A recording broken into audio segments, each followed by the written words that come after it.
Further questions, Mr. Bradsher? Yes, Your Honor, thank you. Mr. Blitzer, could you tell the jury when you started the BLET course? August of 2016. Okay. And in August of 2016, you would have been at BLET 5 days a week, is that right? Sometimes 6, yes, sir. And how long did that course last? I think it ran till very late November. Okay, so from August to the end of November, Monday through Friday, sometimes 6 days a week, you would have been at BLET, is that right? Yes, sir. And the prosecutor asked you, how did that allow you to act as DA? Let me follow up with that and ask, did you go into the office at all during those months of BLET? Oh, sure. And if you could tell the jury what frequency you would go in. BLET would end sometimes 4 to 5 o'clock. Like I said, you could, if you had a good arm, you could throw a baseball from the courthouse to the college. I would sometimes go in the morning before I went to the college. On some rare occasions, I would go during the lunch break, but mostly I would go home on the evening on the way home into the office. All right, and would you still exercise supervisory authority over your staff? Direct that things be done? Yeah, but I was able to do that via text and email during the day as well. When you started this course, you also took a member of your staff to go to the BLET course with you, is that right? I didn't take him, he wanted to go. And what was the name of that staff member? Kyle Ambrose. So Kyle Ambrose, what position did he hold in the district attorney's office? He was a grant position, I guess kind of like a victim witness assistant, but it was separately funded from a grant that I think that came from the housing settlement or something like that. And isn't it true, as it's been described to the jury before, assistant DAs are not on the Beacon system, but victim witness legal assistants are on the Beacon system. Isn't that right? Yeah, victim witness assistants are, I don't know, his time was kept differently because it was a grant through the conference of DAs, because both he checked and Melinda, I think, checked, and I checked, and they approved him doing this. So isn't it true, though, that even though it's grant funded, that he's still a victim witness legal assistant required to do Beacon hours in the system? Yeah, like I just said, I don't know if he did Beacon or not. It was through the conference, not through, he was paid through money from the conference, not through AOC, was my understanding. And it was through a federal grant, is that right? I believe so, yes. Okay. So did the Conference of District Attorneys ever tell you, or did you have an understanding that he would not have to work 40 hours a week if he did this BLET course? No. Okay, so you expected that he would attend the BLET course and in addition to that, perform his 40 hours a week, is that right? Yes. Okay. And so you would go to BLET at what time? I think we started at 7 a.m. And you would complete Excuse me, 4 At or what? 5. 4 or 5 o'clock. Okay. And then you, as the elected DA, would stop in the office from time to time, is that right? Yes? And then Kyle Ambrose would go work, is that right? Kyle, I know, went to work in the evenings. I think I know he used some of his vacation and sick time to cover some of the BLET hours, and I think he would go in on the weekends as well. Okay. Who did you assign to approve his Beacon? I don't know. I guess Melinda. You guess Melinda, okay. And Melinda didn't work on nights and weekends, did she? No. So she would approve Kyle Ambrose's Beacon based on his representations of putting it in, wouldn't he? Well, you keep saying Beacon, and I'm not so sure that's right, because I had this conversation with Melinda and Nadine because, as you know, being a grant position, state employees had to match a certain percentage of Mr. Ambrose's time, and both Melinda and Nadine had raised a concern that they were affirming that he was working those hours. So when I spoke with the conference, I was informed that they were not affirming or approving his time. They were just saying, I've worked the 10 hours to match his 10 hours. So they were confirming their time, not Mr. Ambrose's time. So I'm not saying he didn't go through Beacon, but I know the conference was very involved in how he got paid and how he logged his time. Well, did you have any other employees that worked for you that worked non-standard hours? Routinely, no. Okay. So with regards to the staff member that would approve the Beacon time as put in by Kyle Ambrose, you don't know who that was? Well, I guess it would be Melinda. Okay. And she would do that not based on her seeing him work all the time, but based on his representations. Isn't that right? Is that right? Yes. Okay. And isn't it, Judge, objection as to those questions, assuming a fact that's not in evidence, because he's testified he doesn't know that he was using Beacon time, and the questions presuppose that in a motion to strike. Sustain to the extent that it's calling for speculation based on a fact that's not in evidence. thank you, Your Honor. So is it true then, Mr. Blitzer, you do not know if Kyle Ambrose, who was a victim witness legal assistant in your office, was employed and paid through AOC? No, I didn't say that. What I said was, I don't know, I'm not positive if his time went through the conference into Beacon or if it went into Beacon at all. Because I had other victim witness legal assistants because they were not grant positions, I didn't have to have other employees match a percentage of their time pursuant to the grant. I'm not saying he didn't go through Beacon. I'm saying I don't know if he went through Beacon. Who is Nadine Trimer? She was a victim witness legal assistant. All right.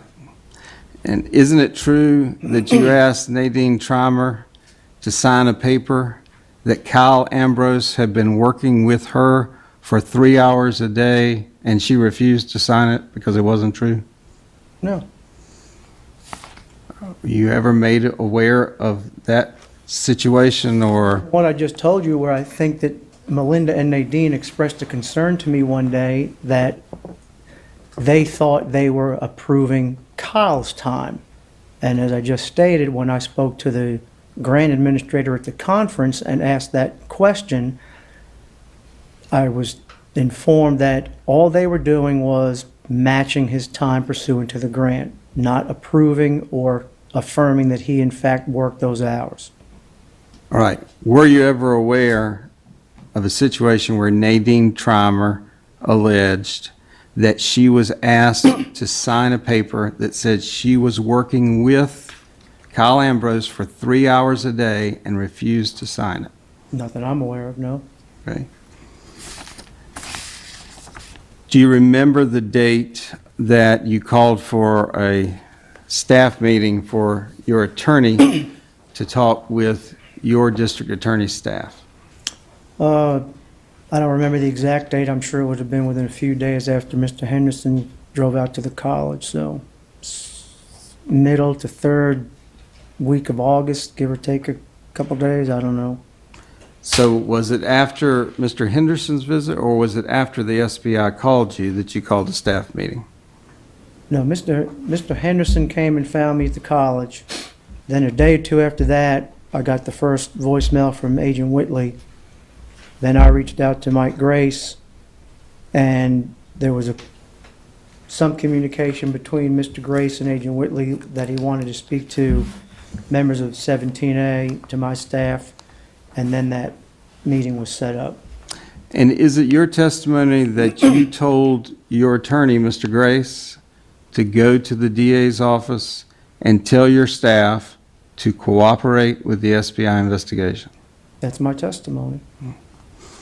Have you heard or gained any knowledge to indicate that he said something different?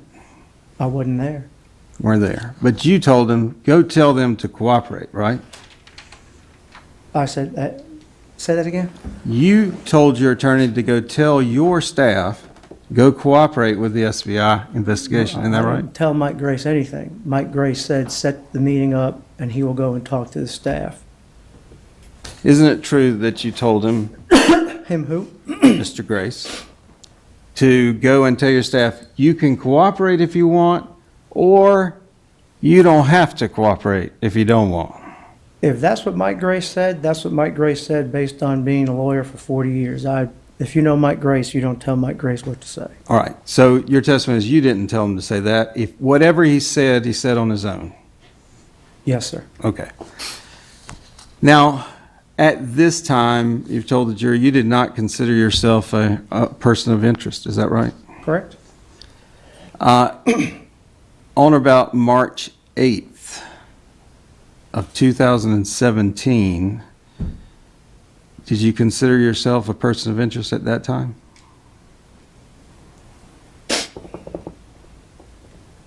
I don't know what exact date. I know you're referencing the civil lawsuit filed by Ms. Holbrook. Now, I'll clear it up. The date of the search warrant on the computer. Oh. Are you talking about the search warrant based on Majid Hassan's phone call to me? March 8th, 2017, isn't it true the SBI executed a search warrant for a computer at the Rockingham office? I was not there. I don't know. Not saying it didn't happen, but I wasn't there. Okay. How do you know Mashid Hassan? He was a administrative officer of the court's IT specialist assigned to Rockingham County. Okay. And did you have a communication from him at or near the time of the search warrant? He called me. Okay. Do you remember when he called you in relation to when the search warrant was served? Day or two before, maybe, that morning. Very, very close in time. All right. And did you get this message from Melinda Richardson? Your AA? His message? Yes. No, there was no text between Miss Richardson and I. I got a message from Majid Hassan. All right. So your communication was directly with Mashid Hassan, not through Melinda Richardson, right? That's right. Okay. And when you talked to Mr. Hassan, were you able to determine the purpose of his call? Yes. And what was it? Well, I'm going to tell you what he said, or you don't want me to tell you what he said.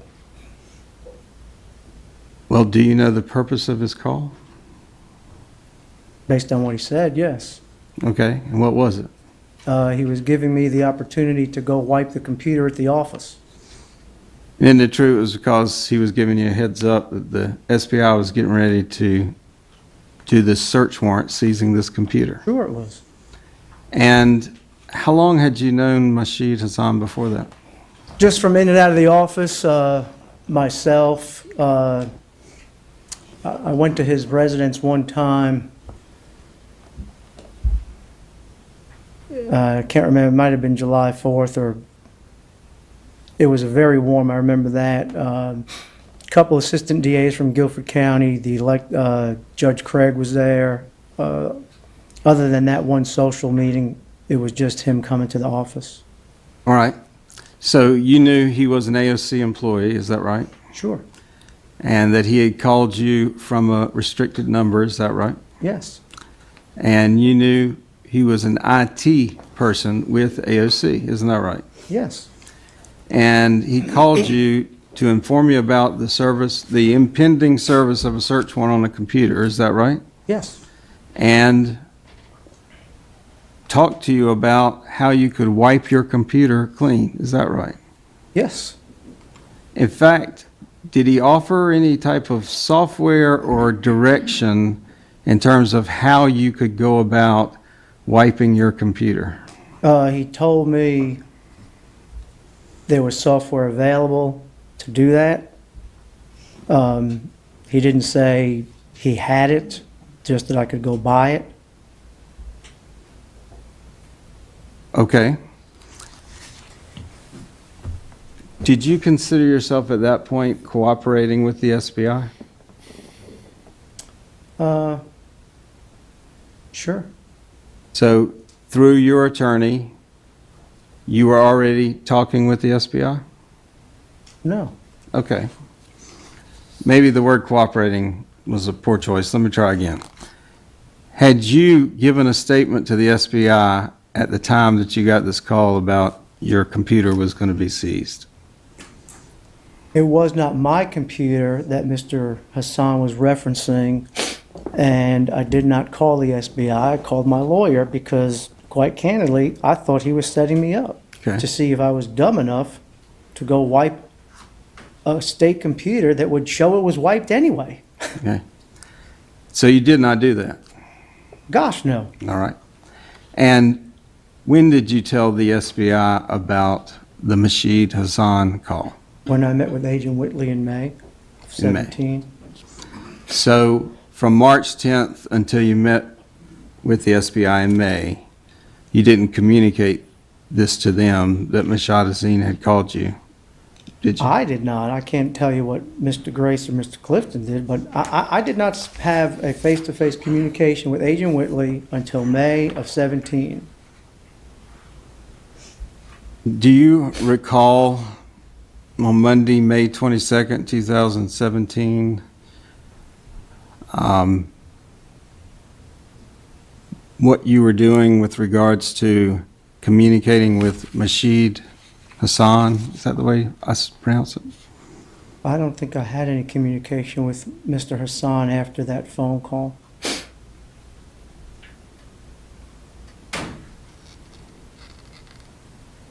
You don't remember getting a message from Melinda Richardson on March 7th, 2017, indicating to you that Masheed would like for you to give him a call? Sustained.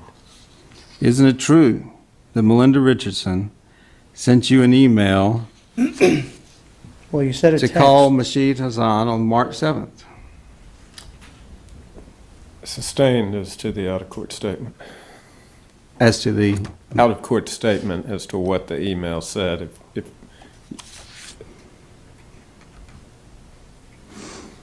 did you receive an email from Melinda Richardson on March 7th, 2017 at 10:14 a.m. that you recall? No, and as a matter of fact, I did receive a subpoena from the News and Record asking for those very texts because it was a text, what I was told, and I'm not saying she sent it, but I never got it. And I don't know if, now you're saying email, but I always believed it was a text, but I never got anything from Melinda Richardson, text or email. From the communication with Masheed Hassan, did you know the search warrant was seeking Cindy Blitzer's computer?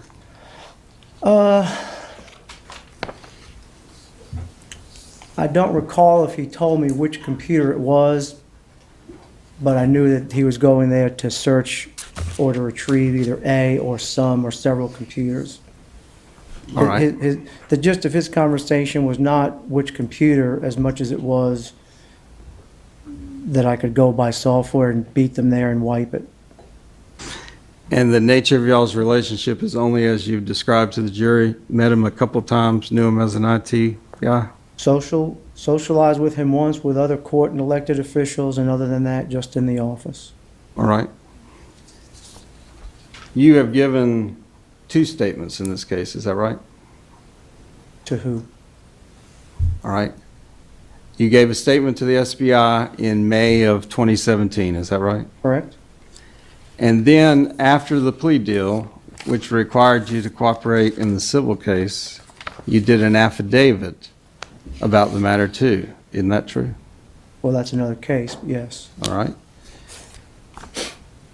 And in either of those statements, do you ever recall telling the SBI or the affidavit that you had learned of an SBI investigation in December of 2015? Are you asking me if I told them, or does it appear in the affidavit? I'm asking if you told them. Yes.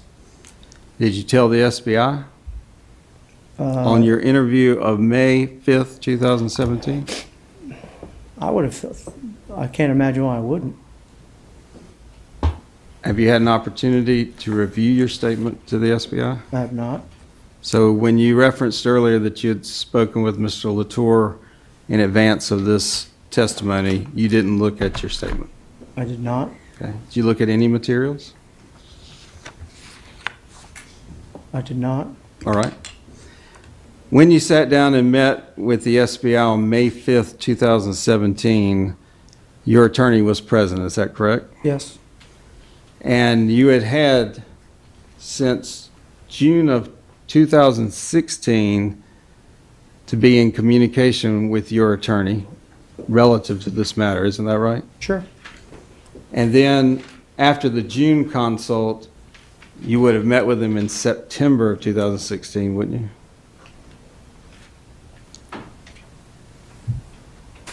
I don't know where you get that date from. Okay. Well, didn't you send your attorney that you had talked to in June of 2016 to talk to your DA staff about the SBI investigation? Yeah, but I didn't have a meeting to do that. Okay, but that's the same lawyer though, right? Yes. Okay.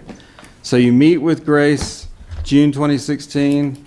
He's the lawyer that you send to talk to your staff, right? Right. In September of 2016, right? Right. He then is representing you and Cindy throughout the fall of 2016, is that right? Well, I mean, I think representation is a term of art. I'm not so sure that is accurate, but sure. And then he continues to be your attorney January, February, March, up until this Masheed Hassan call, March 7th or 8th, is that right? Right. And then from March 7th or 8th, he remains your attorney until you go make the statement May 5th. Is that right? And he's still my attorney. Okay. And at some point along that chain, Joe Satarski independently represented Cindy, is that right? Right. And you think he came into play when? Like I told you before, I'm thinking late March, early April. And both you and Cindy had talked about the statement that you were going to give to the SBI in May, didn't you? If you're asking me if I sat down with my wife and told her what I was going to say, no. Well, y'all would still remain living in the same house as husband and wife, right? We still live in the same house as husband and wife. During this whole time period, you went home every night together and you had a son. We have a son. You see each other every night during this time period, right? Yes. Okay. And then with your attorney present, you sit down to answer the SBI's questions, is that right? Yes. And you give them the standard background information, don't you? I have no idea what you're looking at or what you're referring to. I'm looking at your statement, but you told him your background information as he asked you questions, is that right? Yes. All right. And in your statement, you laid out the different employees that work for you, didn't you? If that's what it says, I told you I haven't looked at it in over a year. I never looked at it, period. Okay, so you gave the interview and you didn't look at it, period. Is that right? Correct. All right. In your statement to the SBI, isn't it true that you said that Craig Blitzer asked Wallace Bradsher if there was any problem bringing your spouse on as an employee in the DA's office? Is that right? If that's what it says. And yesterday on direct, you said that that discussion occurred in the Castle County Courthouse. Yeah. And Mr. Latour was asking you about it, but how did you know to talk to Wallace Bradsher about this? And you responded, well, everybody knew that Pam Bradsher was working for him. Remember that? Mm-hmm. So if everybody knew that Pam Bradsher was working for me, and you came there and were in the Castle County Courthouse doing the criminal case, why did you feel the need to ask me, is it okay to hire my wife? When I am openly hired my wife. I believe I asked you if there were any issues with her working for you, not only professionally and personally, but at home. The context of that you're reading very narrow based off of my question to you in 13. All right, so it wasn't, as it was portrayed yesterday, that you were asking me if it was legally okay. You were saying, hey, how does that work, working with your wife in the DA's office? Yeah, I think Logistically, relationship-wise, financially, Do you recall coming to an event in Roxborough after you had won the primary to become DA?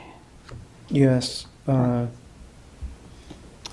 isn't it true that it was at that meeting that you brought up this issue, not before you decided to run? Isn't that right? No, that's not right. But at least in terms of what you recall, it was not about to see if it was legal. It was just to see how that works from a interaction in the office situation. Well, I don't, you're asking me what I was thinking 5 years ago. I don't think that it was a legality question because, as we've now established several times, it was pretty open that Ms. Bradsher was working for you. So I never would have thought, well, how is she doing it if it's illegal? So I'm pretty sure my question was more of, how does it work homogeneous-wise with your wife working for you, supervising her, any issues, pitfalls that if mine comes and works for me, that I should avoid or not do, or more along those lines. Okay. I never thought that your wife was openly working for you and it was illegal. Okay. When you went to that DA orientation in December before you got sworn in, Yes, sir. did you ask Peg Dorr or Margaret Wiggins or somebody if there was any issue with hiring your wife? I never specifically asked, and quite candidly, their omission was louder than any question I would have asked. 4.5 days of this is what you can and cannot do, and 4.5 days of you're the hiring authority, and no one ever thinks to say, but by the way, guys and girls, you can't hire your uncles, nieces, nephews, cousins, wives, mothers, fathers, in-laws, anybody like that. At the event in Roxborough after you won the primary, and there was no general election opposition, is that right? That's correct. Isn't it true that you shared with me that your wife had worked with you in private practice? Oh, sure.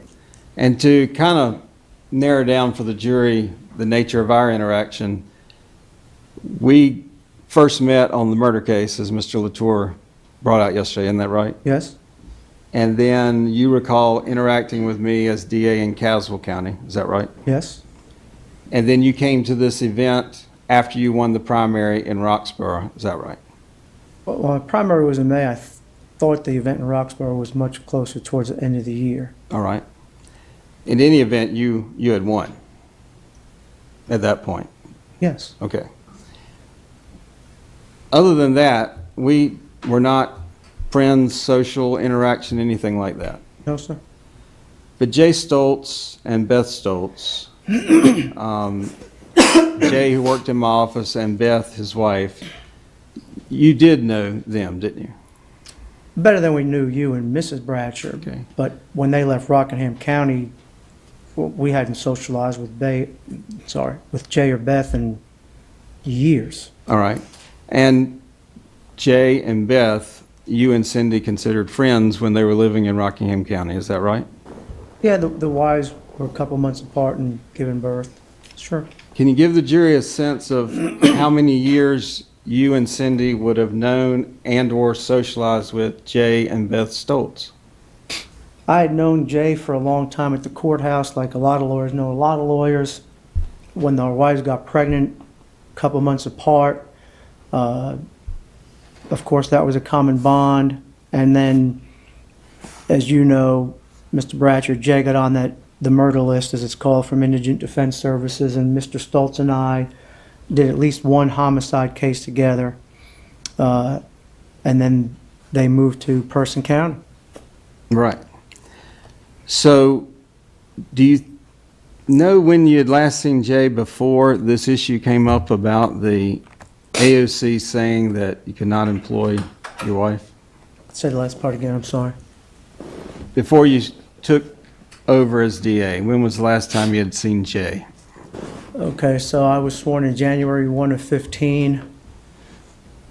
Other than maybe meeting him in passing at some event, I don't think I had seen him in probably close to a decade. Okay. Now, when this issue came up, you had hired your wife to work in the Rockingham County District Attorney's Office, is that right? When what issue came up? All right, let me start over. When you took office January 1st, you had hired Cindy to work in the DA's office, is that Yes. right? What was her job going to be? I think she was either, I think she was a victim witness, a legal assistant. Okay. And had you set duties or had she set up an office? Yes, she had an office. All right. And y'all had hit the ground running, as you told the jury yesterday, starting to get familiar with files and everything like that. Yes, sir. When you got this email from the state, is that right? Yes, Indicating to you there was a problem with you hiring your wife. Isn't that right? yes, And isn't it true that you then called me yes. and said, they say we can't do this, how are you doing this? Or you recall Essentially, something like yes, that. yes. And that started the ball rolling of working with AOC. Were you able to see Ms. Wiggins' testimony yesterday? I was not in the courtroom, no, sir. Okay. Did you look up the Ethics Act when Ms. Wiggins sent you that email? I may have, but you're going back, what, January 15? I mean, I may have. I can't tell you that I did, but Okay. Well, how long did your wife work with you in private practice? oh gosh, sometime in late 99, late 98, early 99 is when I really started. So from 98 and 99 until you became DA, she worked with you in your office. Yes, All right. And was she important to you in your private practice in terms of helping you? of course. And did you see her as a valuable person in your office to help you with the work, or was her hiring mainly a financial consideration? No, I think she brought some valuable experience. When I was sworn in, there was a large backlog of murder cases. And that's all I had been doing for 15, I don't know, 12, 13 years were just murder cases, and that's all she had been doing. So initially, as I mentioned yesterday, the vast majority of the staff in that office when I took over, including the lawyers, I don't think any of the lawyers in there, other than myself, had ever tried a murder case. Well, I know none of the lawyers in there ever tried a murder case. So I felt that it would be easier if Cindy and I started picking up and getting up to speed on these old murder cases. That would free everybody else up to get up to speed on the other cases that were pending. Is it fair to say that you would have represented that all to me when this issue came up, that Cindy had worked with you since this long period of time in private practice, she had planned to work in the DA's office with you, and she had this valuable experience that would help with murder cases? Say that to you when? When this issue came up about not being able to employ our own wife. Did I sell Cindy's experience to you? Is that what you're asking me? I'm asking if you told it to me. I couldn't imagine that I wouldn't. Okay. May I approach the witness, Your Honor? Yes.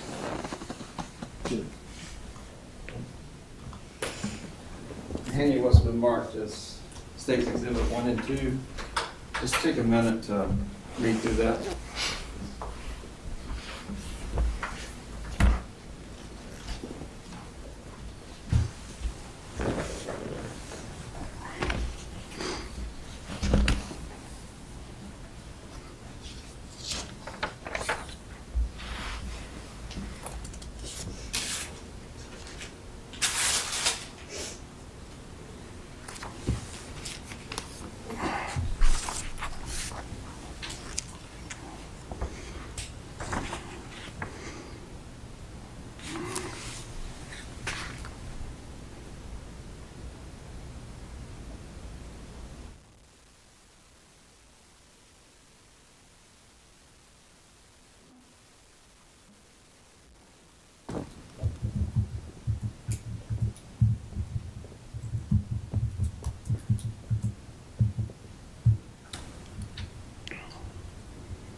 Now, as to State's Exhibit 1, what is State's Exhibit 1?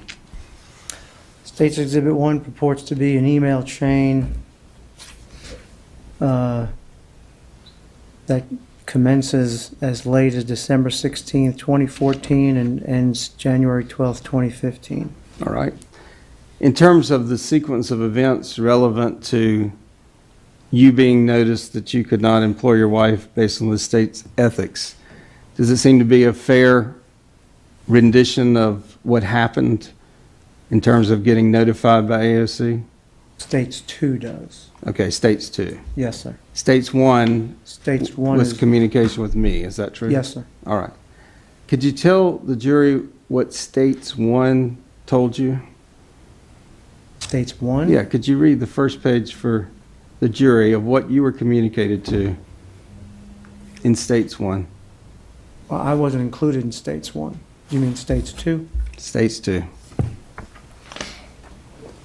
States 2 is directed from Ms. Wiggins to me, January 8th, 2015, 1:29 p.m.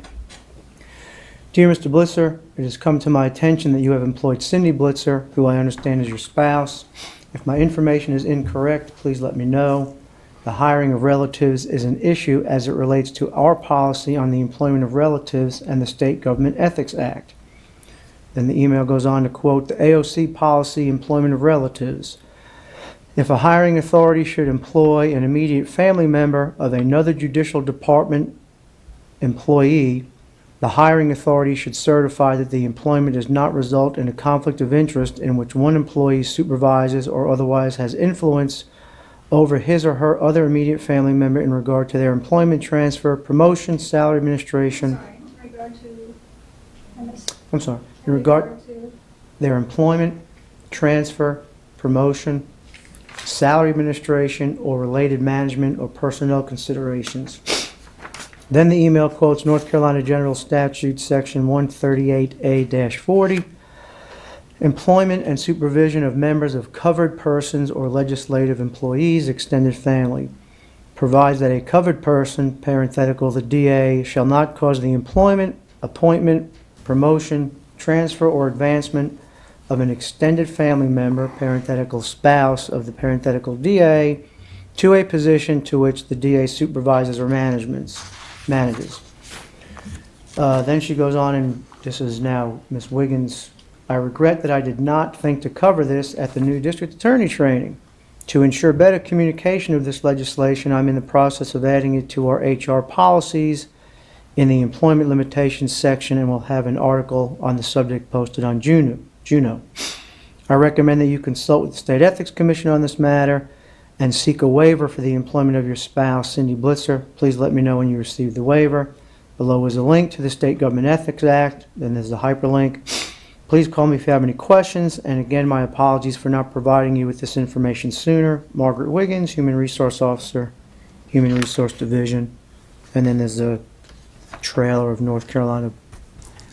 All right, so based on that communication, you called me to see how I was employing my wife. Is Yes, that sir. right? And we had a discussion, isn't that true? Yes. And when you met with the SBI in May of 2017, isn't it true that you told them that I went and researched the Ethics Act and that I talked to my senior resident Superior Court Judge, Osmond Smith? Yes. All right. I'm asking now, when you got that email and you talked with me, did you go and pull up the State Ethics Act and look at the law as it pertains to that issue? I might have. I don't know. Okay. Did you take any other steps to try and resolve that issue other than waiting for me to get back with you? No, sir. I was waiting for you. All right. And isn't it true that I called you back talking about this proposal to be sent to the state ethics about putting up a Chinese wall? Sure. Absolutely. All right. And you knew that I was going to send that letter to state ethics. Is that right? Yes. May I approach the witness, Your Honor? Yes.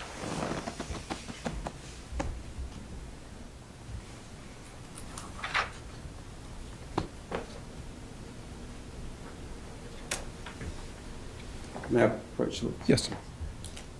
name was remarked as Defendant's Exhibit 4. Isn't it true, Mr. Blitzer, that is the letter sent to State Ethics requesting an advisory opinion or an arrangement where a elected spouse could work in the office? I mean, I guess it's what you sent. But you don't recognize it?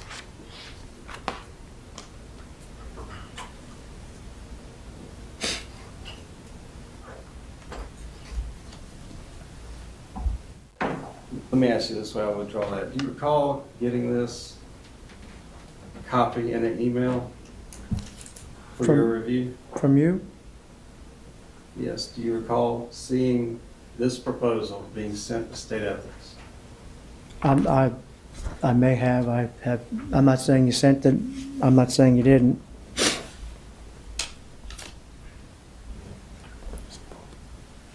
Although you don't recall, I will ask you, you knew that it was being sent, is that right? Sure.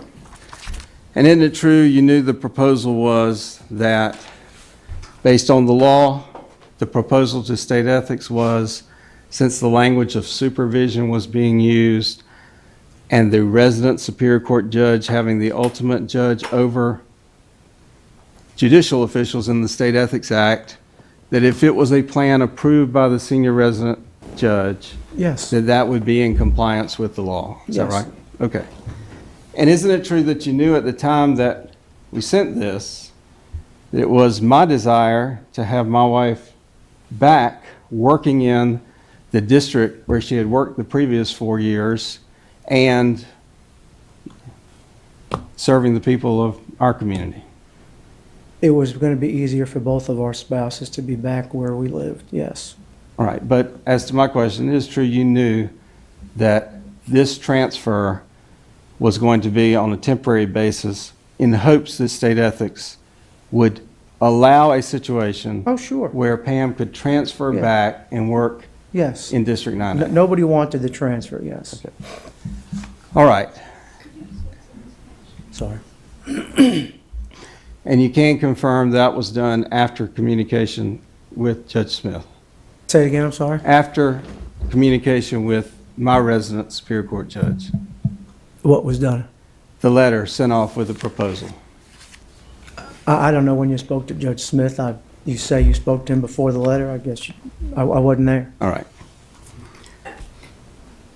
So in terms of your wife, was it the plan, once State Ethics came back, if it was a positive result, that she would continue to work in your office?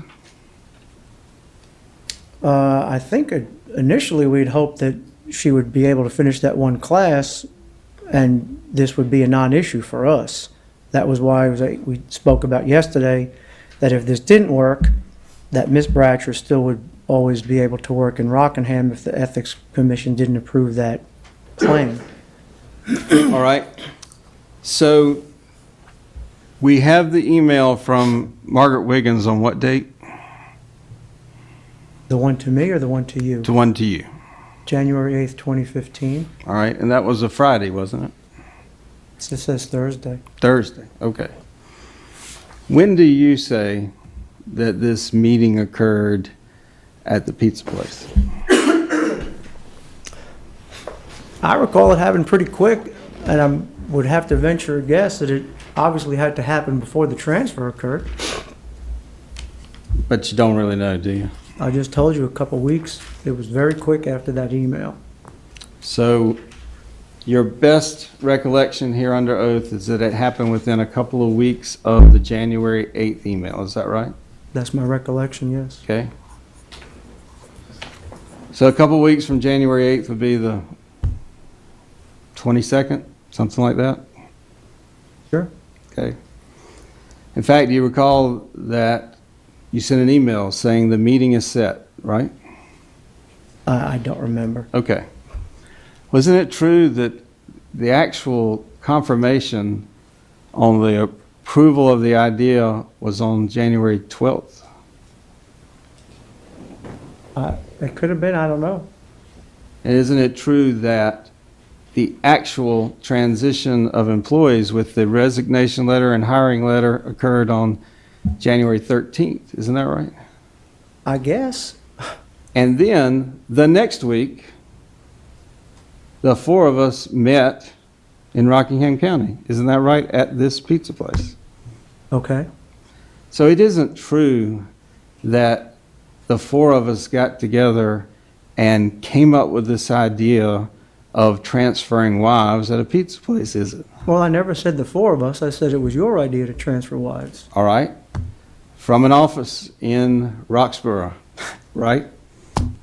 If you told me over the phone and 3 years from later, I'm getting confused as to whether it was 2 days before or 2 weeks after, that's on me. Okay. So it was my proposal that I told you about the Chinese wall, seek an opinion from the ethics, and in the meantime, seek approval for this transfer, my idea, right? Yes. But not at a pizza place 2 weeks later where husband and wife meet. Isn't that right? No, that's not right. Okay. Because when you told me about it, if what you're saying is correct, there was a meeting with the four of us at the Elizabeth's Pizza, and that's where all the minor details were hashed out. That's where you were told that Cindy wasn't making a career out of the state. That's when you told me that Pam does want to make a career out of the state. That's where this whole conversation about Miss Montgomery came up, the whole conversation that I talked about yesterday. Yes. Isn't it true there was a meeting and lunch, but the transfer of employees and the decision had already occurred? Isn't that true? Okay, maybe. I mean, if that's what the dates are what the dates are. Okay.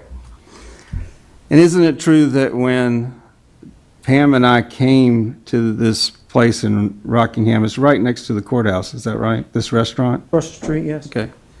And isn't it true that after this meeting, you went over and oriented her to the courthouse and where everything was and where the district attorney's office was? We may have.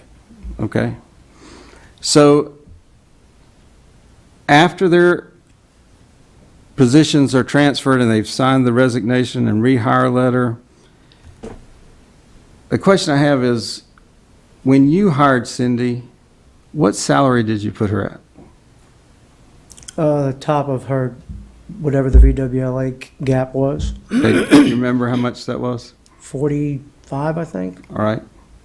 And then when the employees were transferred, don't you recall there was a discussion about the transfer statute, that you had to keep the same salary when you switched?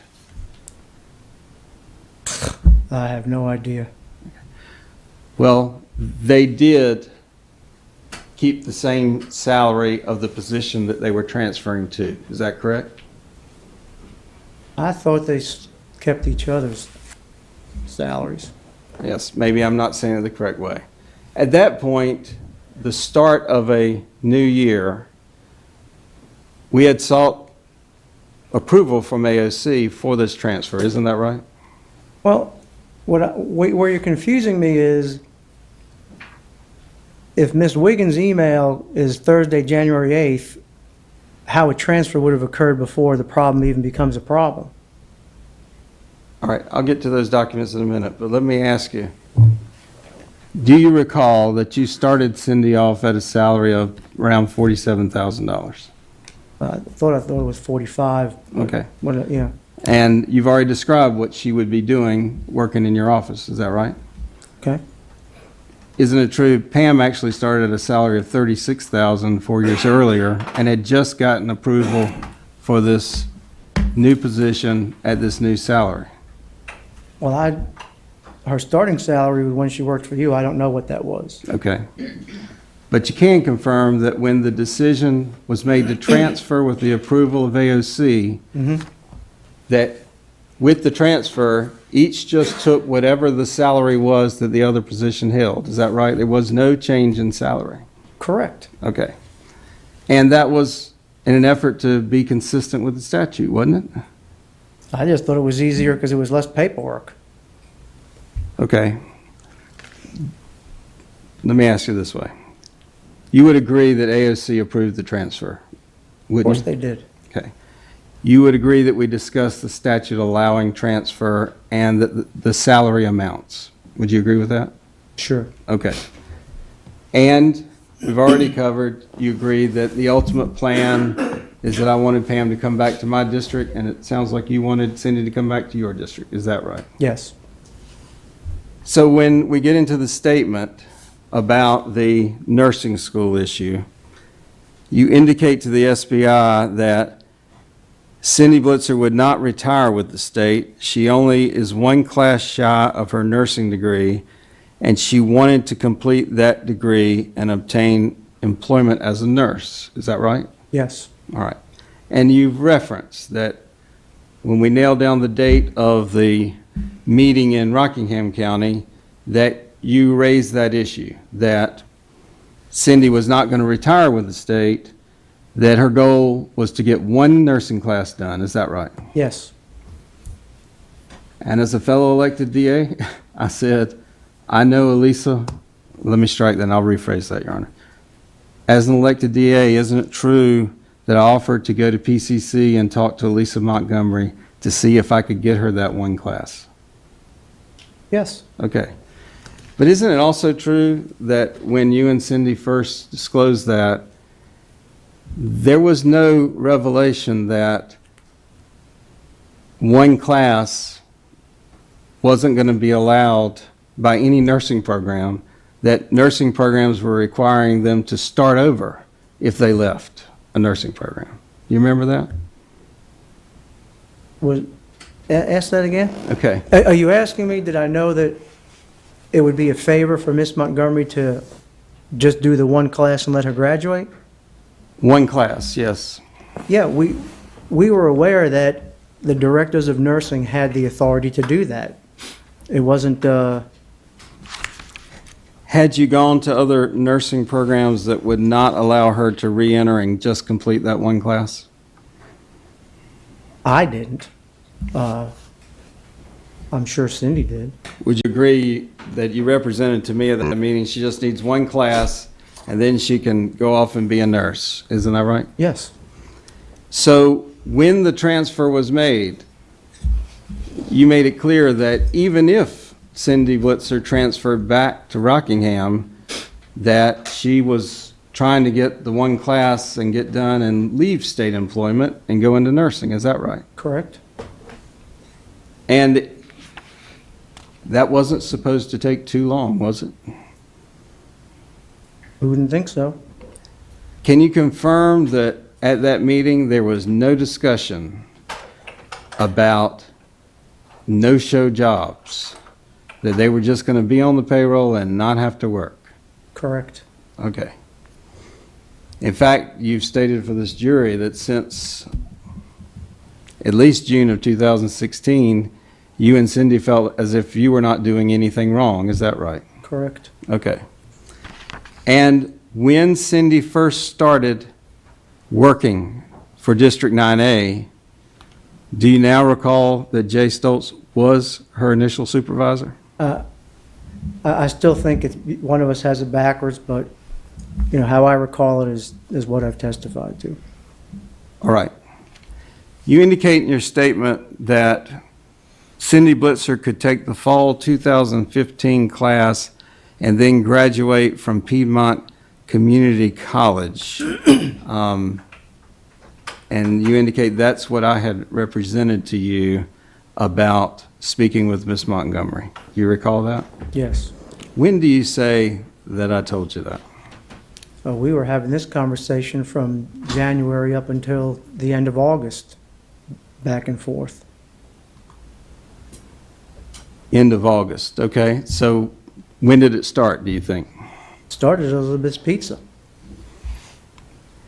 So from January to August, you and I were in continuous discussions about getting her the one class at PCC to graduate nursing school. Is that your testimony? No, I never said the word continuous, Okay.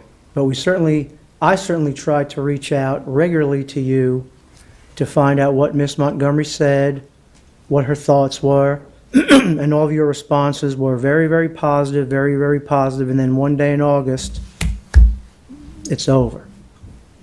There were actually some tests that she was going to be required to take to get in the program that she didn't pass. Is that right? Yes, I testified to that yesterday. Okay. So from that point, time frame for the jury, is that in August of 2015? It may have been in early August. I don't know exactly when the tests were. So when did you start getting employees to take online courses for her?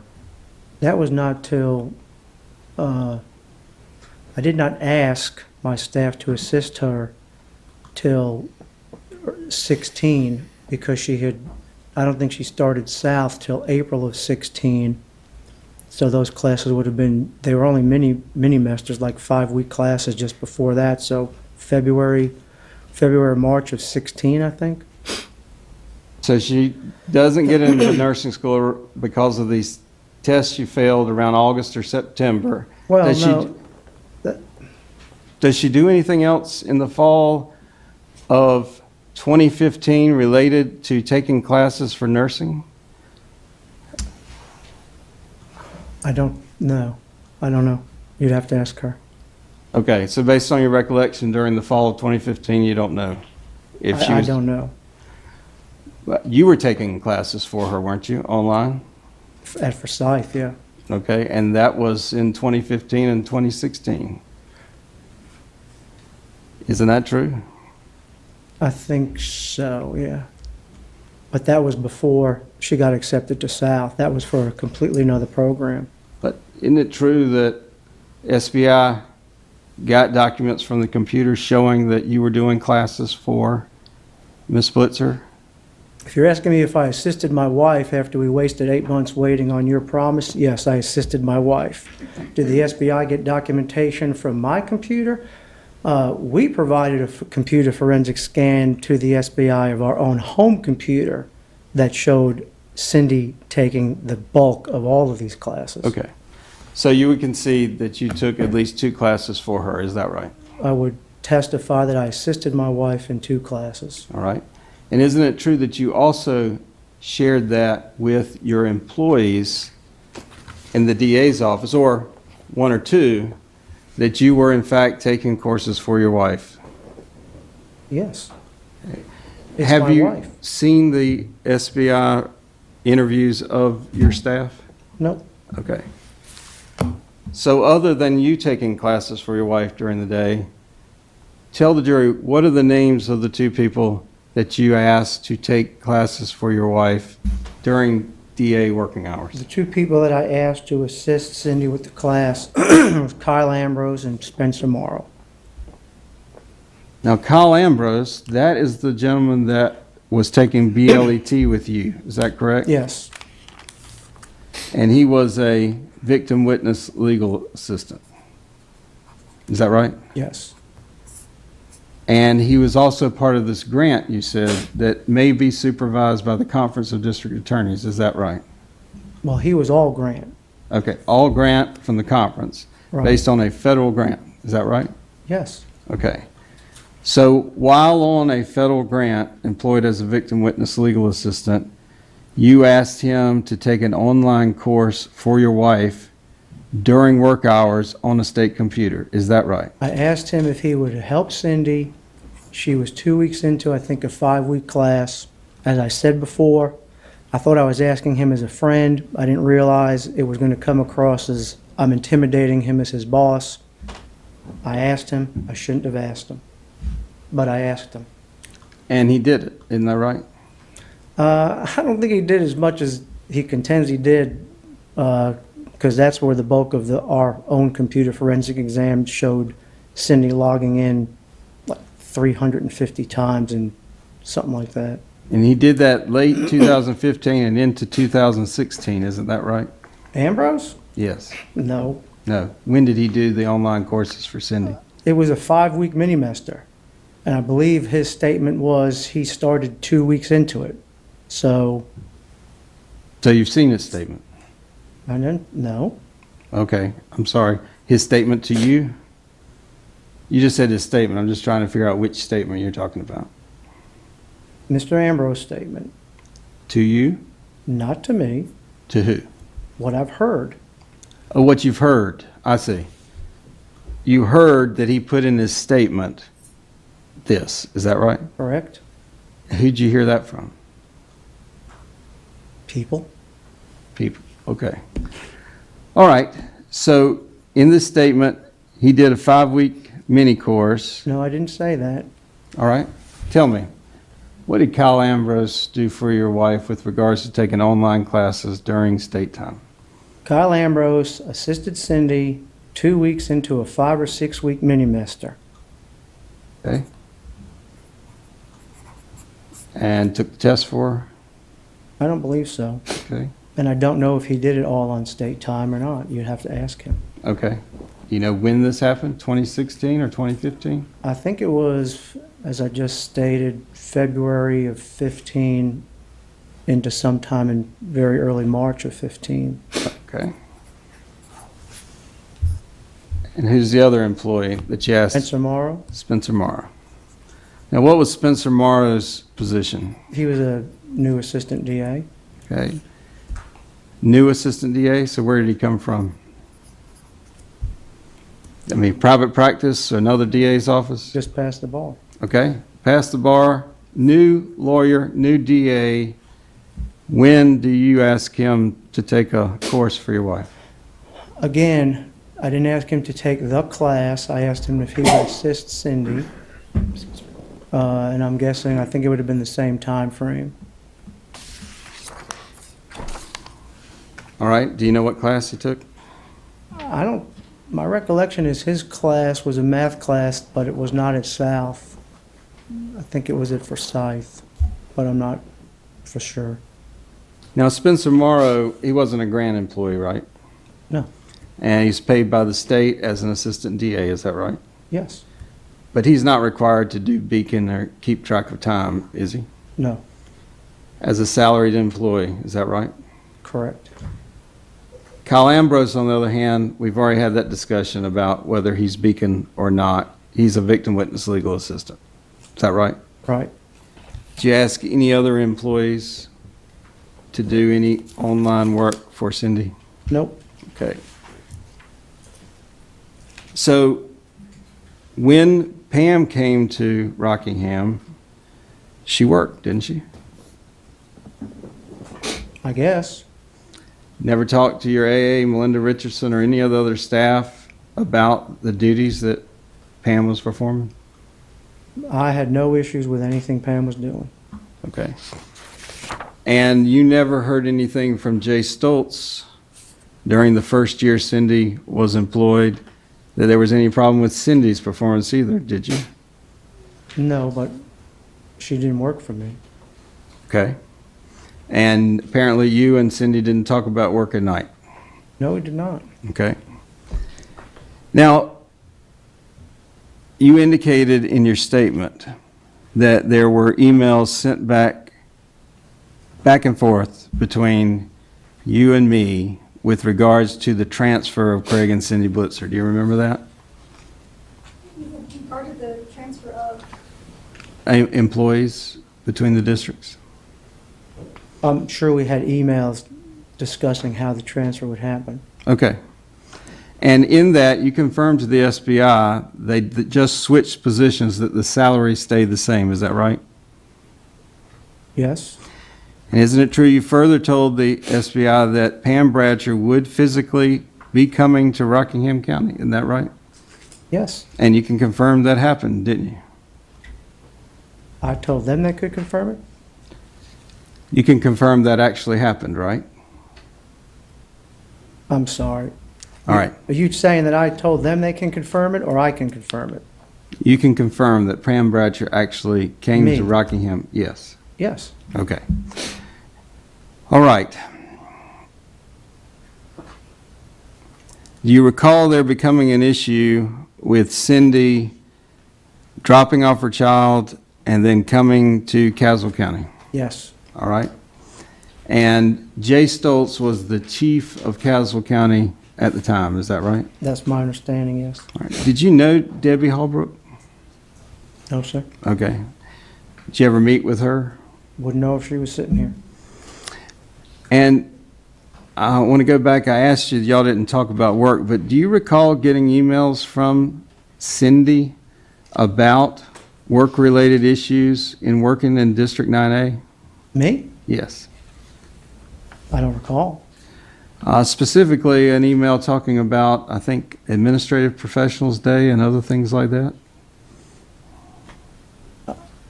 You're asking me if I received emails that you sent to Cindy No, that Cindy sent to you. on my state computer? You talking about her employment. I don't know. You don't dispute the fact that Cindy went for a period of time to District 9A to work. Is that right? Of course not. Okay. And then, do you remember, as there continued to be these travel issues and the cost of gas, as you said, that we started talking about the shared employee idea? Okay. And do you recall then that there was a work order done to fix up Cindy's office in Rockingham County the end of April? You asked me that already. I never signed a work order. It was a brand courthouse. What were they fixing? I have no idea about that. I'll pull that for you to look at in just a moment. When do you say that you asked me to take the Shockley murder case? I think it was at the beer and brew thing before I was sworn in, sometime before I was sworn in. I think we had the conversation because you had, I think, a county commissioner charged with the DWI and some other old conflict cases. Right. So I agreed to take the murder case. In fact, in addition to that DWI, there were other conflict cases that our districts did. Isn't that right? Oh, yeah. Isn't it true Jay Stoltz, in the beginning, especially 2015, was coming over doing drug cases and DWI cases for you, and you sent an ADA over to do conflict cases for us? Isn't that right? Yes. Okay. But the Shockley case was a big case, right? Yes, sir. You've done murder cases for how many years? 15 or better. Okay. And you knew I'd done first-degree murder on both defense and state. Isn't that right? Yes, sir. And so, in terms of this Shockley case, it needed development by a staff person. Is that right? Yeah, it had sat. No one touched it for years. And could you tell the jury what the hardest case to prepare for, being not only a murder case, but an old murder case? An old child fatality is about as hard as it's going to get. All right. Everything has to basically be redone, isn't that right? Yes. All right. So initially, you needed a conflict prosecutor for that, and there was a huge file with a lot of items, and I agreed to take that for you. Is that right? Yes, sir. And you were aware that I was doing conflict cases for other districts, including Alamance, Durham, Granville? Well, I know it was common. There was a point where we had to get, as you know, AOC approval, but then they changed the statute, and we were able to just hand conflict cases out amongst ourselves. So, And as you testified before, you had planned to use Cindy to help develop murder cases and use the medical background that she had had in developing it. Is that right? yes, sir. All right. So the state ethics decision comes, and were you aware in May the ethics opinion comes that says they can't give an advisory opinion? Have you seen that order? No, sir. Okay. And then after that, in June, a letter of guidance that talks about the phrase that you brought up before about the district attorney is the hiring authority in each judicial district.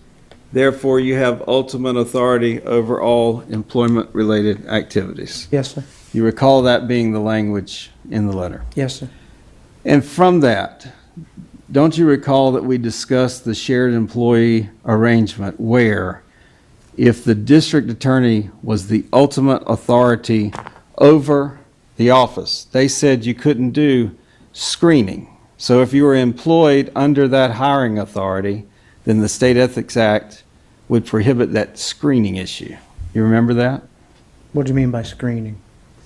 All right, when I sent the ethics letter asking for an advisory opinion to try and comply with the State Ethics Act, screening from supervision. Oh, okay.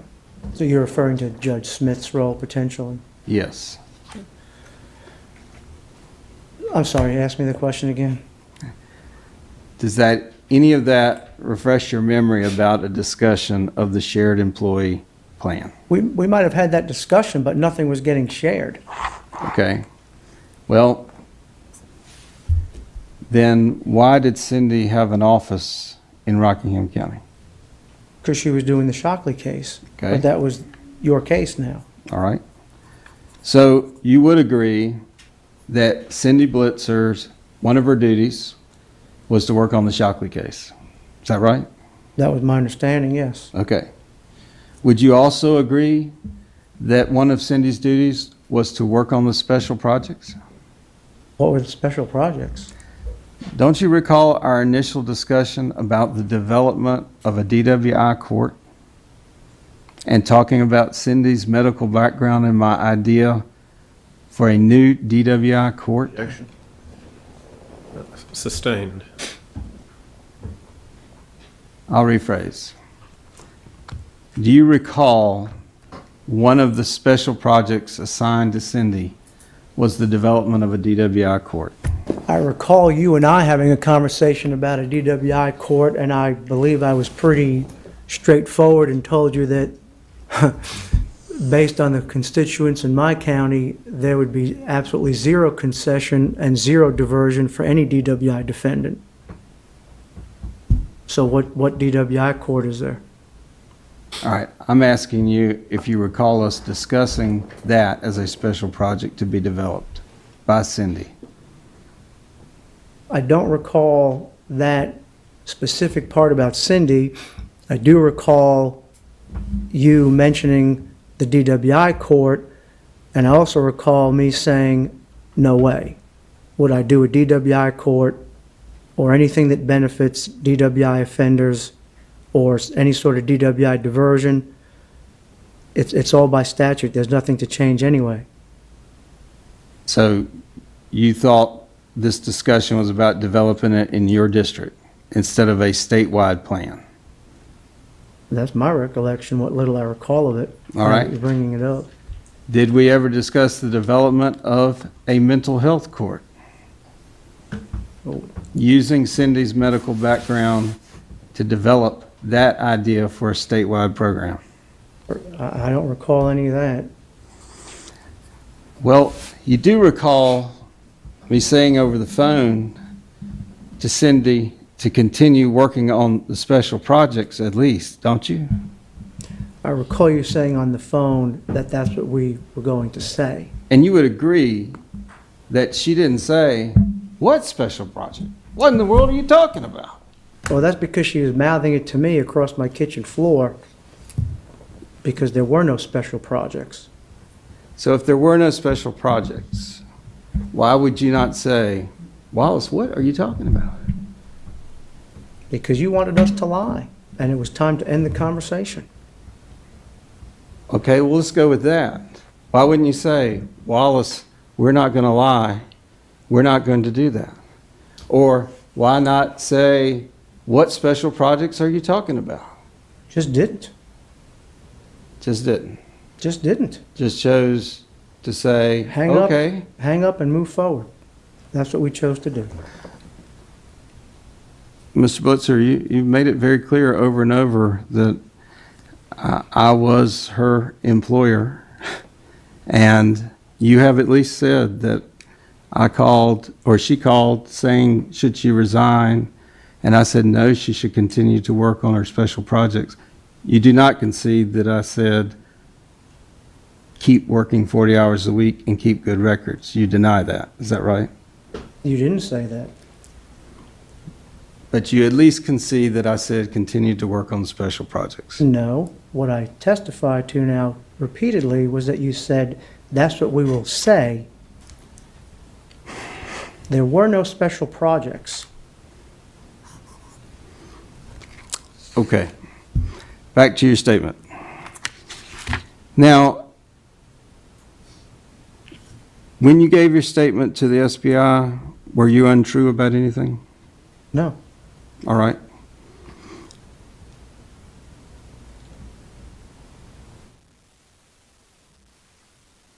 Tell me about the Arnold Edwards case. Gentleman I represented before I got sworn in, and I think Jay Stoltz took it.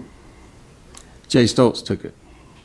That was a felony assault case charged in Rockingham County, is that right? Yes, sir? And that would require Jay Stoltz physically going to Rockingham and handling a felony case, wouldn't it? Essentially, yeah, but I think we might have lost the victim or something or not. And isn't it true that Cindy Blitzer did coordination for Jay Stoltz on the conflict cases? There were other conflict cases, like we've discussed, in addition to Shockley, that Cindy did take. All right, you do tell the SBI that Craig Blitzer recalled he gave Wallace Bradsher a case that came back on appeal. You Yes. recall that case? Yes. What is that case? I think it was a sex offense case that Mark Keeney tried when he was a defense attorney. I think Mark Keeney was the defense counsel. And if memory serves me correctly, one count was upheld and the other one, the question was, do we want to retry it? But since Keeney was the defense attorney,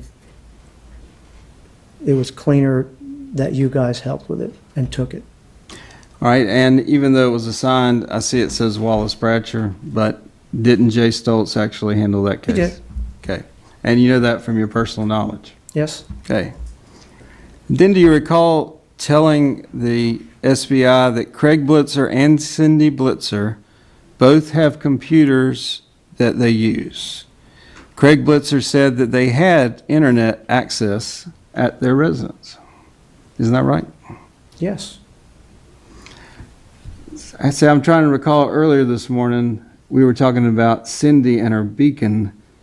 Isn't it true that you said y'all didn't have internet access at your residence? No, what I said was that we did not convert our home computers. It would have taken, according to what I understood, it would have been pretty difficult to get the home personal computers part of the state's VPN internet.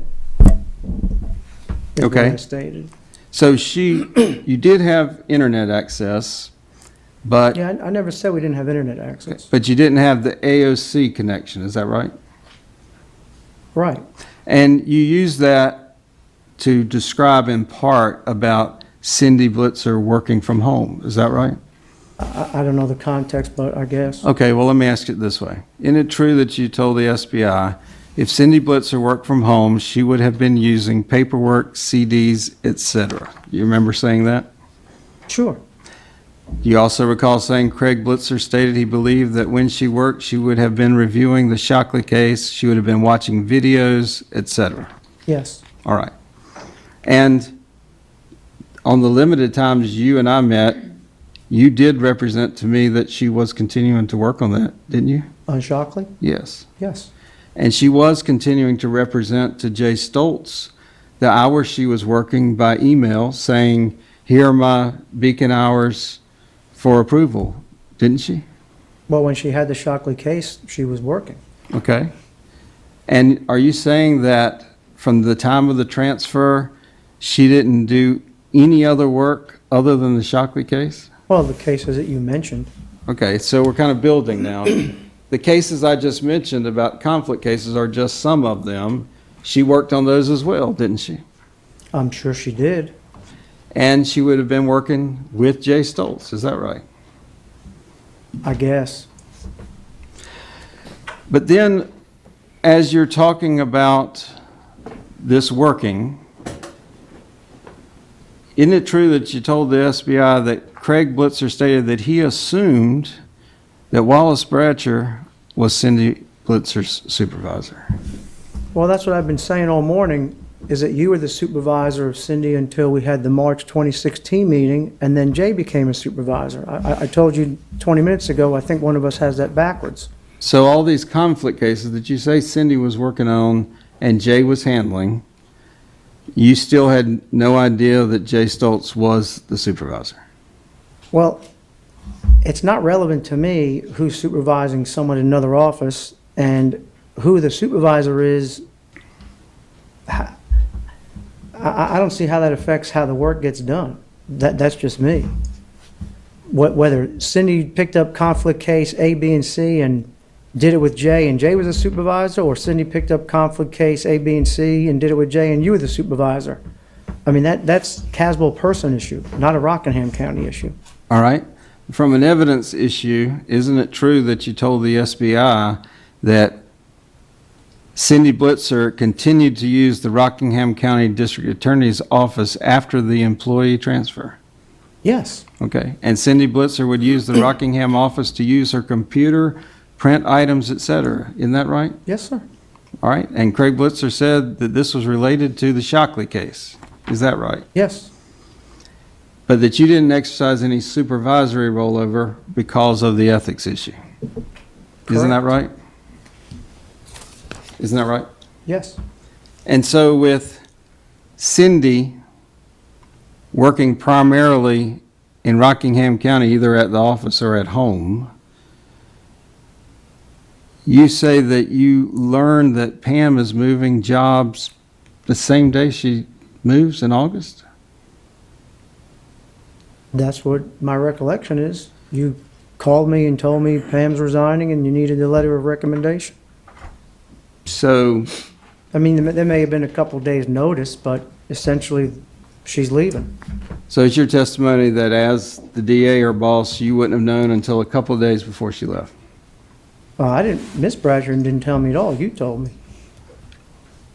So you did not learn of her employment at PCC a month prior to the transfer? I learned about Miss Bradsher's employment at PCC to the best of my memory when you called me and told me Pam got a job at PCC. It pays more money. And we need can you email a letter of reference to somebody at PCC? So your recollection is it had nothing to do with the ethics opinion coming back and her not being able to return to employment at Person, and I don't believe she was it did. moving to another job? If it did, you didn't tell me. And at this point, Cindy is still trying to get into that one last class of nursing, right? Well, again, I'm not sure the exact window, but around sometime in August, we knew that it was kind of getting the feeling it wasn't happening. All right. Let's talk about discovery. Before I get there, I want to start back before the break. I was going to ask you one question. Could you explain to the jury what a PJC is? PJC is a term of art in North Carolina law. It stands for prayer for judgment continued. So for a party to be convicted of an offense, you have to have a judgment. And the judgment is what the judge articulates. Pay a fine of $50, then you're convicted. 30 days in jail, suspended, do 50 hours community service, you're convicted. As you can imagine, prayer for judgment continued, that judgment never happens from the court.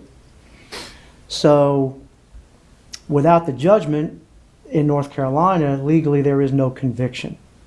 So the guilty plea or the no contest plea kind of just hovers out there in space for, there's some difference between legal authority, whether you can come back and get a dismissal after a number of years or whether you can't, but essentially a party who receives a prayer for judgment continued, if there's no other conditions other than pay court costs, is not convicted of the crime they pled to. And isn't it true, now that you've had some time to think about it, as a part of your deal, although it's not written in this plea transcript, you anticipate the chance of getting a PJC with a concession from the state that they would not oppose it? You keep asking me that, and the answer has not changed. There is no deal that I'm aware of. There are things out there better than a PJC that you're aware of. I hope I get one of those. So there is no deal. All right? May I approach the clerk, Your Honor? Yes.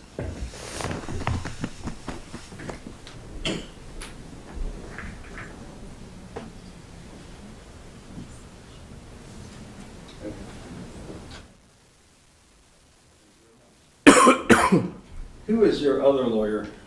Chris Clifton?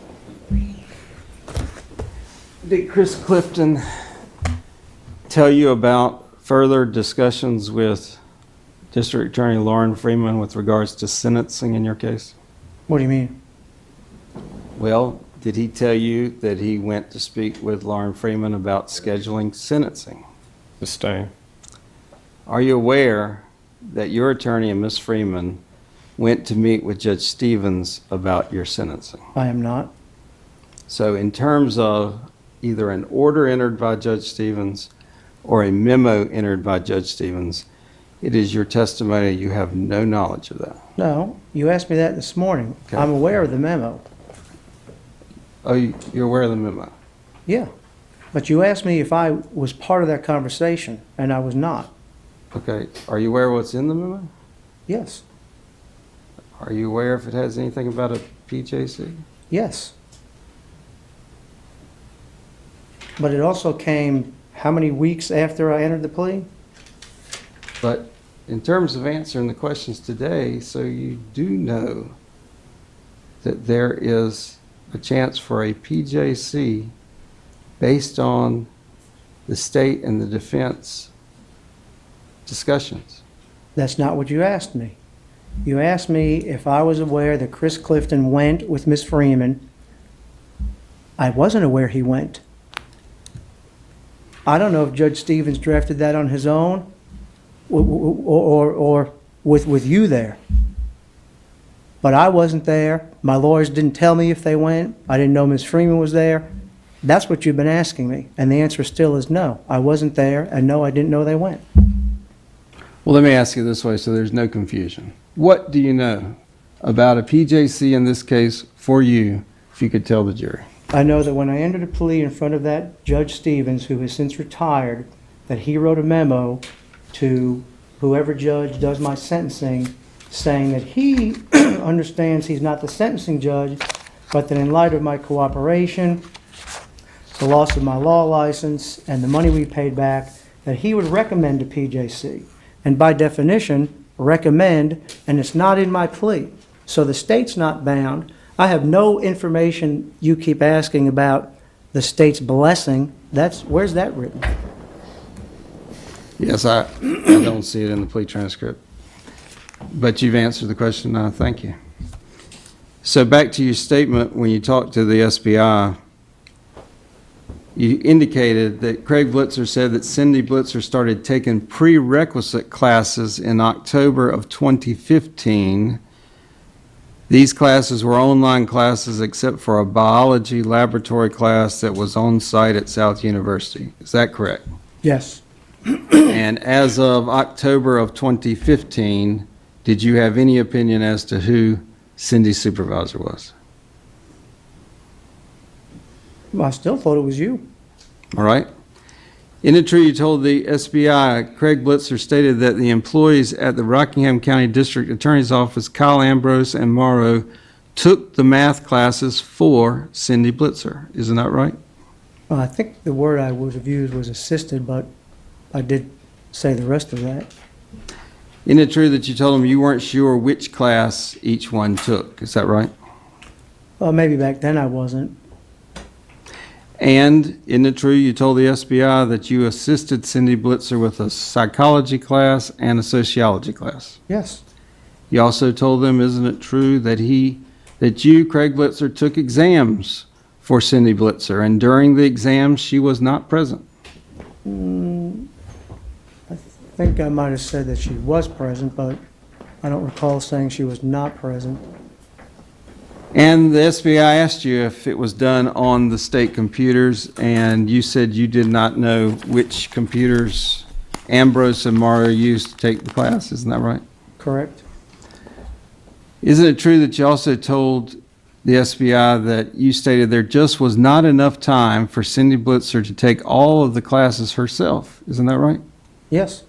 Isn't it true you told him originally Cindy Blitzer asked Craig Blitzer if he thought that Morrow would help Cindy? Is that right? Yes, And you said Ambrose was a bright guy and you thought that he would help Cindy. yes, And isn't it true you said that he told her to ask Ambrose and Morrow if they would help her with the classes, and she did ask them to help?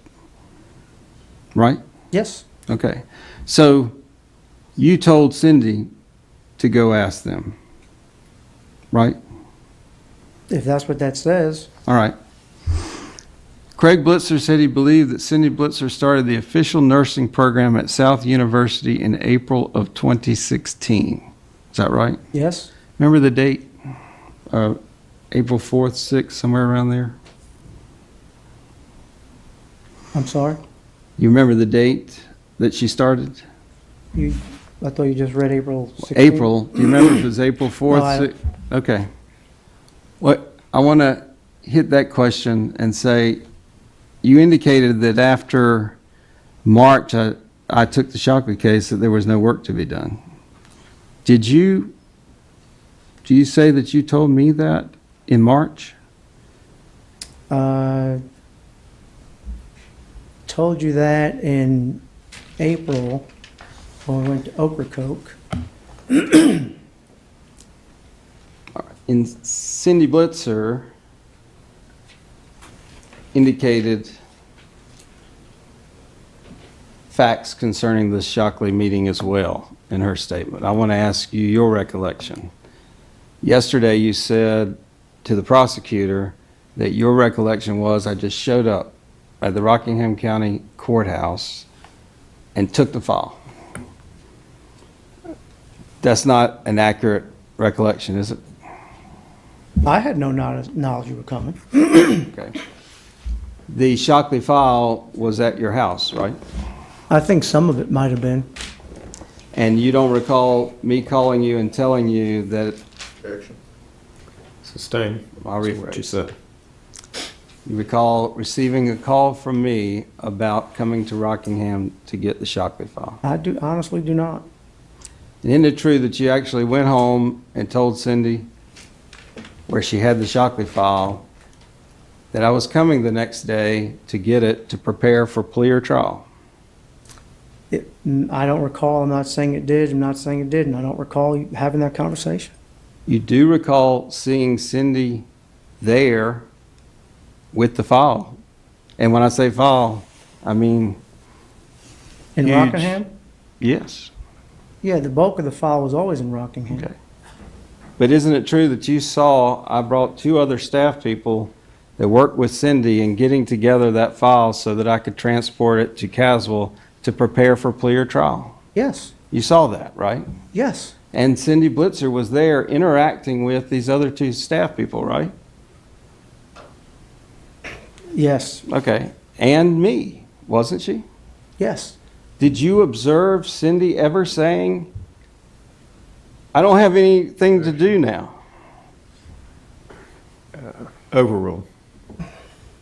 Say again, I'm sorry. Since you're taking this, I don't have anything to do. What other work am I going to do? Well, you want me to talk about what I think Cindy thought? I'm I think saying, she did thought you would've- observe I think she her? would have thought you would have followed through after you took the file. Did you observe her say anything to me like that? Did I hear her say that? No. Okay. But you did see us talk. Sure. Okay. And you and I talked. Yes. All right. And I took the Shockley file, and given the complexity of the case and your knowledge of the case, were you aware that it resolved by plea? Yeah. Yeah. I mean, Do you remember? it was set for, I think, November of 16 was the original trial date. And do you remember that after I got the file, that ultimately it pled to second-degree murder? Oh, yeah. Okay. You've reviewed that case in part, haven't you? I mean, you couldn't do it because you had a conflict, but you're familiar with the complexity of that case, aren't you? Sure. You would agree that was a good result Objection. for the state. Sustained. You did get calls from the victims in that case, even though you were conflicted out, weren't you? didn't you? Yes, Okay. The matter did not go to trial, but instead pled to second degree a month before that, isn't that right? yeah, I don't know the exact time frame, but yes, it pled.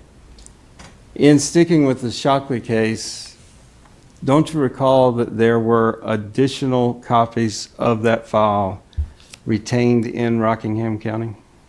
I don't recall any other copies in Rockingham County. I'm not saying they weren't made. I'm not saying they weren't there. But if they were, nobody told me they were making them or told me where they were.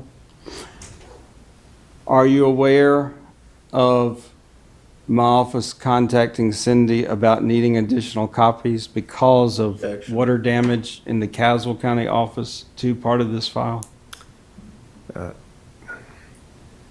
Sustain as to, I'll allow you to ask whether you're aware of contacting for additional copies.